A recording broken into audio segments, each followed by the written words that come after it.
சிறுவாணி கரையோரம் வருவாளா மாமம் பொண்ணு. நல்லா இருக்கா? மருதாணி விரலாலே தொடுவாளா ஓரம் நின்னு. தொட்டாளா? ஸோ இந்த மாதிரி நம்ம போகிற இடத்துல இந்த கவிதை இதில் வந்து வாழ்வியல் தான். மருதாணியும் சிறுவாணியும் இல்லாத அந்த வாழ்வியல் அங்கே கோவை மாவட்டத்தில் கிடையாது.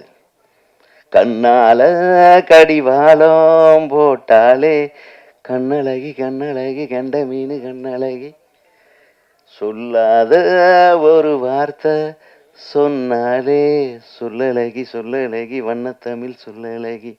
இப்படியெல்லாம் நான் அந்த காலத்திலேயே எழுதினேன். எப்போ? 1976. இது எங்கள் கல்லூரி நாட்களில் நானே டியூனு போட்டு நானே பாட்டு எழுதுனேன். இது இசையும் கவிதையும் வந்து கற்று வருவதல்ல, அது வரும், தானாக வரும். கோயிலில் எங்கள் ஃபாதர் பஜன்ஸ் பாடுவார். அந்த சுண்டல் கொடுப்பாங்க பஜன்ஸ் முடிஞ்ச உடனே. அந்த சுண்டலை வாங்கி சாப்பிட்றதுக்காக மட்டுமே பஜன்ஸ் போவேன் நான். பார்த்தா எங்கள் ஃபாதர் உச்ச ஸ்தாயியில் பாடுவார், பெருமாளை பற்றி பாடுவார்.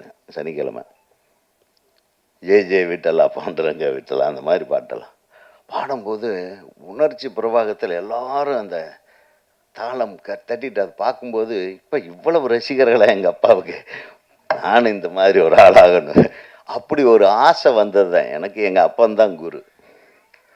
இன்றைக்கி நான் ஜெயிச்சுங்க நிற்கிறேன்னா இத்தனை பேர்த்துக்கு முன்னாடி ஒரு இடம் நீங்கள் கொடுத்து நான் உங்கள் கூட பேசுகிறேன்னு அதுக்கு காரணம் என் தந்தை தான். ஆக எங்கே வாழ்வியல் ஸ்டார்ட் ஆகுது பாருங்க. இது கன்னுலேயோ கஞ்சாவிலையோ அபின்லேயோ இதுலேயோ கிடையாது. இன்றைக்கி வரக்கூடிய படங்கள் இது எல்லாம் சார்ந்து இருக்காமல் சுப்பிரமணியம் சிவா சொன்னது போல் காதல் வாழ்வியலை எடுங்க. இந்த காதல் படம் ஒரு பாரதி ராஜாவோட மண்வாசனை மாதிரி, ஒரு கிழக்கு வாசல் மாதிரி, என்னையும் சொல்லிக்கிறேன், மிகப்பெரிய வெற்றி படமாக மாற வாய்ப்பு இருக்கிறது. நம்ம பக்கத்தில் மந்த்ரா வந்து மிக அழகான பொண்ணு. நானும் ஜெயராமும் ஹீரோ, டபுள் ஹீரோ, அண்ணனும் தம்பியாக நடித்த படம் தான் சின்ன ராமசாமி பெரிய ராமசாமின்னு. அந்த படத்தில் எனக்கு ஹீரோயினாக நான் இவங்களை செலக்ட் பண்ணிட்டேன். அப்புறம் அவங்க அம்மாவுக்கு ஒரு பெரிய கன்ஃபியூஷன், சார் இன்னொரு படம் வேறு வருது சார் அப்படின்னு. வருதாம்மா, சொல்லுமா, பரவாயில்ல, இதை முடிச்சுட்டு அதை பண்ணுவோம், இதை சைமல்டேனியஸாக பண்ணுமா அப்படின்னேன். இல்லை சார், இந்த மாதிரி நீங்கள் சொல்லுங்கள் சார், எது என் மகளுக்கு நல்லது அப்படின்னு சொல்லி உண்மையிலுமே கேட்டாங்க. அப்போ அந்த அருண் விஜய் முதல் படம் அறிமுகமாகிறார், விஜயகுமார் சாரோட சன்னு. நான் நினச்சேன் அது தனியாக ஒரு ஹீரோ, மெயின் ஹீரோ, ஒரே ஹீரோ, அதில் நடிக்கட்டுமா, பரவாயில்ல, மந்த்ராவை வாய்ப்பு கிடைத்தால் பிற்காலத்தில் நான் பயன்படுத்திக் கொள்கிறேன். அந்த வாய்ப்பு இன்னும் கிடைக்கல. அருமை சகோதரி மந்த்ரா அவர்கள் ஒரு பெரிய ரவுண்டு வந்துட்டாங்க. அவங்க இப்போவும் என்கிட்ட சொல்லிட்டு இருந்தாங்க, நான் இனிமேல் தமிழ் இண்டஸ்ட்ரியில் பெரிய லெவலில் நான் எல்லா படத்துலையும் நடிக்க போகிறேன் சார். நான் சொல்லிடுமா ப்ரெஸ்ஸுக்கிட்டேன்னு சொன்னேன், மறந்துட்டேன் சார் நினச்சி. ஸோ அவங்க சார்பாக நான் சொல்லிக்கிறேன், இந்த அன்பு சகோதரிக்கு நம்ம ஊர் வளர்த்து விட்ட குழந்தை அது. அவங்க மிகப்பெரிய ரவுண்டு வரணும். ஏன்னா இப்போ நிறைய அண்ணி ரோல் அக்கா ரோல் எல்லாம் பஞ்சமாக இருக்குது. இப்போ எல்லாமே வந்து சீரியலில் தான் பிஸியாக இருக்காங்க. அதனால் அந்த இடம் உங்களுக்கு நிச்சயமாக கிடைக்கும் என்று உங்களுக்கு வாழ்த்துக்கிறேன். ஏன்னா இந்த படத்தில் வந்தாலும் விட்டாங்க பாரு ஒரு அடி, ஹீரோவை மிரட்டலான செம்மாடி. யாரா இந்த பொண்ணுன்னு பார்த்தா அதான். அதுக்கப்புறம் மந்த்ரா ஃபேஸ் கொஞ்சம் மாறி இருக்கு. என்ன அடி, அப்படி திரும்பினா வீட்டில் பொண்ணுக்கு ஒரு அடி.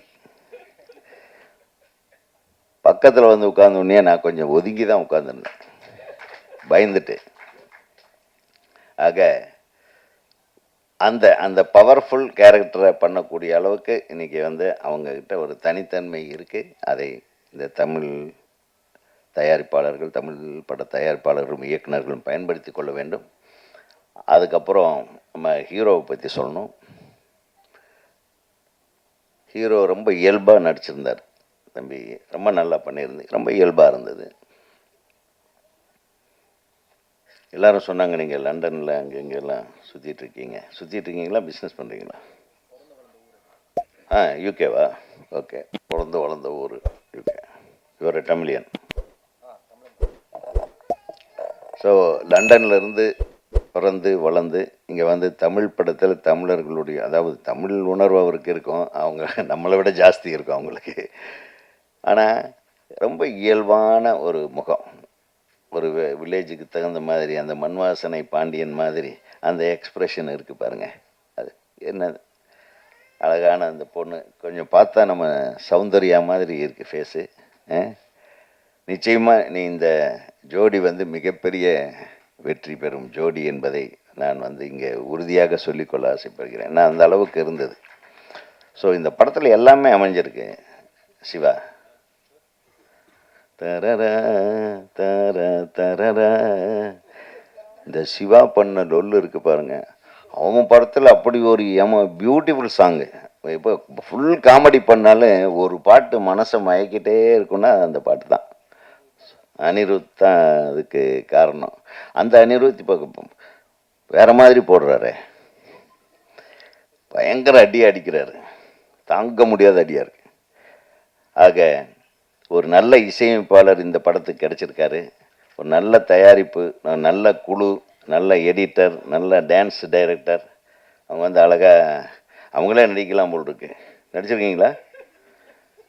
அவன் நல்ல தலைமை இயக்குனர். அப்புறம் நம்ம தம்பிகள்லாம் ரொம்ப அழகாக பேசுனாங்க. எங்கே அவர் விஜய் டிவி பாரு, அவர் தங்கதுரை வந்து பயங்கரமான ஆளாக இருப்பார் போல் இருக்கு. டப்புன்னு எல்லாத்தையும் பிட்டப் விட்டுருந்தா எல்லாத்தையும் உடச்சி போட்டிருப்பார் போல் இருக்கு. அப்படியே நிறுத்த சொல்லிட்டாங்க.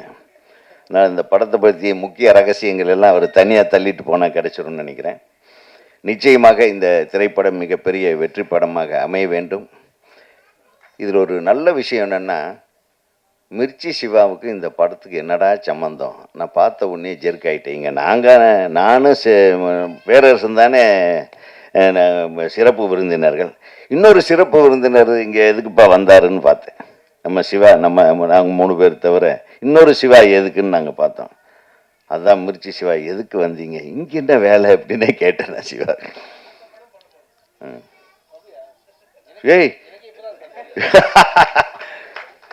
சரி, ஒரு அட்வான்ஸ் கொடுத்துருவான், ஒன்றும் பிரச்சனை இல்லை, விடுங்க. அட்வான்ஸ் கொடுத்துட்டு போயிட்டே இருக்கும். ஆனால் நிச்சயமாக இந்த கம்பெனிக்கு சிவா நிச்சயமாக பண்ணுவார். ஏன்னா இந்த கம்பெனியுடைய தரம் தெரிகிறது, இந்த ட்ரெய்லர்லேயே தரம் தெரிகிறது. ஆனால் சிவா சொன்ன ஒரு விஷயம் எனக்கு ரொம்ப பிடிச்சது. அவருடைய மேக்கப் மேன் இந்த படத்தில் வேலை செஞ்சுருக்காரு. அன்பு சகோதரர், வாங்க, நீங்கள் வாங்க மேலே. உங்கள் பேர் என்ன? சசி. இவர் ஒரு நடிகர் பேர் தான் சசிகுமார். தேசிய விருது பெற்ற மேக்கப் மேன் இவர். அவருக்கு ஒரு நல்ல கைத்தட்டு. அதாவது இன்னைக்கு கூப்பிட்டா வருவாங்களான்றது சந்தேகம். நிறைய பெரிய பெரிய விழாக்களுக்கெல்லாம் எங்களையெல்லாம் கூப்பிடுறதே கிடையாது. நம்ம போனால் நம்மளை கண்டுக்குவாங்களான்றது எங்களுக்கு சந்தேகம். அதனால் நாங்கள் போகிறதில்லை. இந்த சின்ன படங்கள், புதிதாக படம் எடுக்கிறவங்க, அவங்க கூப்பிட்டா மட்டும் நாங்கள் ஓடி வந்துடுறது. ஏன்னா அவங்களுக்கு எங்களை விட்டால் வேறு ஆள் இல்லை, எங்களுக்கு அவங்கள விட்டால் வேறு ஆள் இல்லை. ஏதோ ஒரு மேடை எங்களுக்கு கிடைக்கிறது, நம்ம மனசில் இருக்கிறதில் கொட்டி தீர்க்கிறதுக்கு ஒரு இடம் கிடைக்கிறது என்பதற்காக அந்த மாதிரி இல்லாமல் தன்னுடைய மேக்கப் மேன் இந்த படத்தில் வேலை செஞ்சுருக்காருன்ற இதுலேயும் அவர் கூப்பிட்ட ஒரு வார்த்தைக்காக இந்த ஒட்டுமொத்த குழுவையும் பாராட்ட வந்திருக்கிற நம்ம மிர்ச்சி சிவா அவர்களை எவ்வளவு பாராட்டினாலும் தகும். மிர்ச்சி சிவா அவர்கள் இந்த திரைப்படத்தை வாழ்த்த வந்திருப்பது என்டையர் சக்ஸஸ்ஃபுல் இண்டஸ்ட்ரியே வாழ்த்த வந்த மாதிரி. ஏன்னா இன்னைக்கு வந்த படங்கள் அவர் படம் தான் சக்ஸஸ்ஃபுல் நம்பர் 1 ஓடிட்டுருக்கு. பறந்து வா மகனே, பறந்து வா என்று கூறி வாழ்த்து கூறி விடைபெறுகிறேன். நன்றி.